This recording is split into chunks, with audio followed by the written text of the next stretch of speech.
यादें। आज पीले खतों ने शांति निवास में यादों का पिटारा खोल दिया था।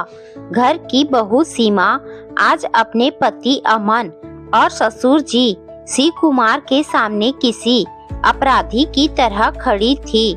सीमा कभी अमन से तो कभी अपने ससुर जी से लगातार बोले जा रही थी, बाबूजी मुझे माफ कर दीजिए, मैं तो कमरे की सफाई कर रही थी कि तभी ये मेरे हाथ में आ गया।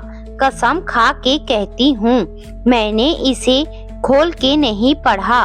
बाबूजी प्लीज कुछ बोलिए, ऐसे चुपचाप आप दोनों का होना मुझे डरा रहा है।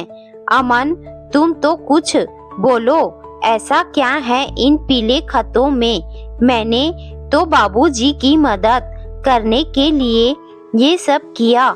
इतना भारी लोहे का बक्सा अपना खुद ही उतारते, साफ करते और रखते हैं। अब उनकी उम्र कहाँ रही इतने भारी सामान उठाने की।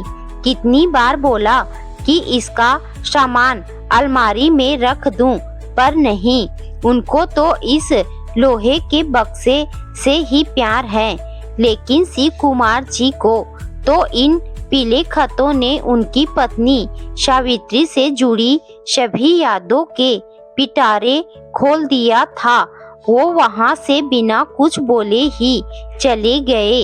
अमन बाबूजी को माँ जी की यादों से इतना प्यार है तो माँ जी से कितना करते रहे होंगे। चुप करो सीमा, तब से कुछ भी बोले जा रही हो। जानना है ना तो पढ़ लो। अमन ने वो पीले खत सीमा के हाथ में रख दिए। सुनो सीमा, तुम्हें लगता है ना कि बाबूजी माँ से बहुत प्यार करते थे, तो ऐसा नहीं था। बाबूजी शहर में नौकरी करते थे, उनकी वहाँ अलग दुनिया थी, किसी और औरत के साथ। मेरी माँ गांव में मेरे दादा दादी की सेवा करती और इनके आने का इंतजार हर रोज करती। बाबूजी ने कभी भी माँ से प्यार किया ही नहीं था। वो तो उन्होंने अपने माता पिता के दबाव में आके माँ से शादी कर ली। माँ अनाथ थी, मामा मामी के यहाँ पली बढ़ी थी। बाबूजी के नाजायज रिश्ते के बारे में जानने के बाद उन्होंने विरोध करने की बजाय अपनी किस्मत मान के अपने प्यार के वापिस आने का इंतजार करना शुरू कर दिया कि कभी तो बाबूजी को उन पर तरस आएगा। हर रोज उनको एक प्रेम पत्र लिखती, पर कभी भेजने की हिम्मत नहीं हुई। लिख के अपने इस लोहे के बक्से में डाल देती, इस उम्मीद में कि कोई जवाब ना आए और कहीं पढ़ के बाबूजी और गुस्सा हो गए तो। लेकिन उनका इंतजार ही रह गया। उनकी लंबी उम्र के लिए करवा चौथ का व्रत भी रखती। बाबूजी शराब भी खूब पीते थे। उनका ये नशा था या माँ पे भगवान का रहम की। शादी के 4 साल नशे की हालत में बने संबंध के बाद मेरा जन्म हुआ। बाबूजी को जब ये बात पता चली तो वो बहुत खुश हुए, क्योंकि उनकी शहर वाली प्रेमिका को बच्चा नहीं हो सकता था। मेरे जन्म के बाद मुझसे मिलने के बहाने अब उनका गांव आना जाना शुरू हुआ, पर माँ के लिए कुछ नहीं बदला था। माँ सिर्फ बाबूजी को देख के ही खुश हो लेती। तभी आवाज में ये भी कह देती, सुनिए जी, हो सके तो शराब पीना छोड़ दीजिए। जवाब भी मिल जाता, तुम अपने काम से काम रखा करो। अचानक एक दिन शहर से फोन आया कि बाबूजी की तबीयत बहुत खराब है, उन्हें अस्पताल में भर्ती कराया गया है। सभी का रो रो के बुरा हाल था। तब मैं 12 साल का था। माँ मुझे अपने साथ लेकर पहली बार शहर आई और अस्पताल पहुंचते ही डॉक्टर ने बताया कि उनकी दोनों किडनी खराब हो गई हैं। अगर डोनर नहीं मिला तो बचना मुश्किल है। मुझे अच्छे से याद है, करवा चौथ का व्रत था। माँ का उस दिन पहली बार अपनी सौतन से मिली, लेकिन बड़ी ही शालीनता से। मैं आज भी सोचता हूँ किस मिट्टी की बनी थी माँ। कभी अपने बेवफा पति से कोई शिकायत नहीं। हमें अस्पताल के बिल और कमरा दिखा के पता नहीं कहाँ चली गई।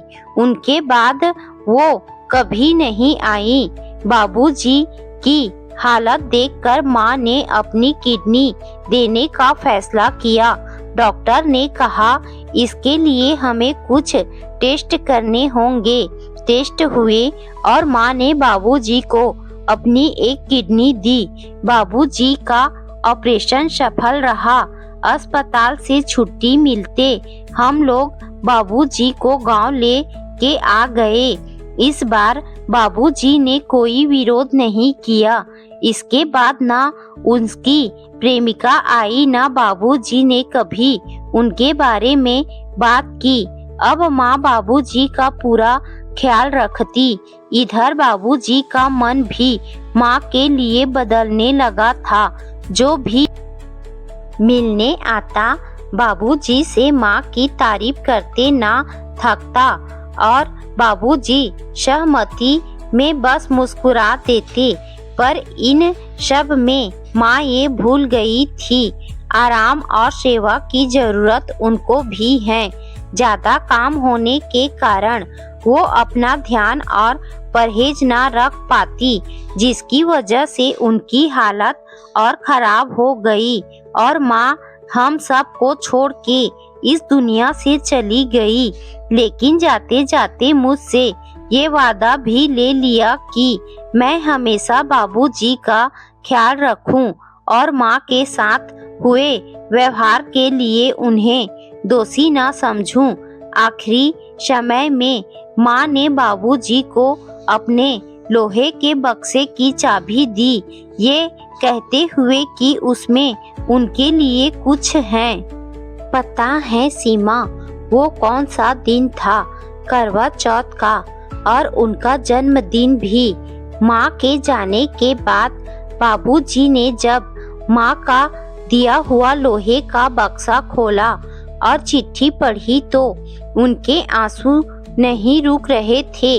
उन्हें पढ़ने से पहले लगा चिट्ठियों में कोई तो शिकायत होगी, पर नहीं, उसमें तो एक तरफा मोहब्बत का प्यार भरा संदेश था।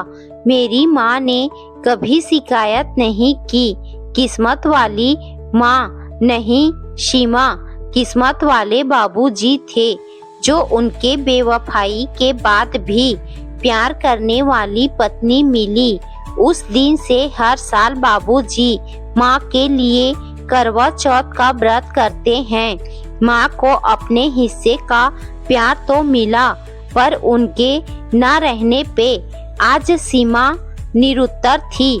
उसके आँखों से लगातार अश्रुधारा बह रहे थे। बात बात पर अमन को बेवफा सनम कहकर ताने देने और बाबूजी जैसा बनने की सलाह देने वाली सीमा को आज सही मायने में बेवफा सनम और सच्चे प्यार दोनों का अर्थ समझ आ चुका था। हाथों में पत्र लिए वो अमन के सीने से लग के बस फूट फूट कर रोए जा रही थी।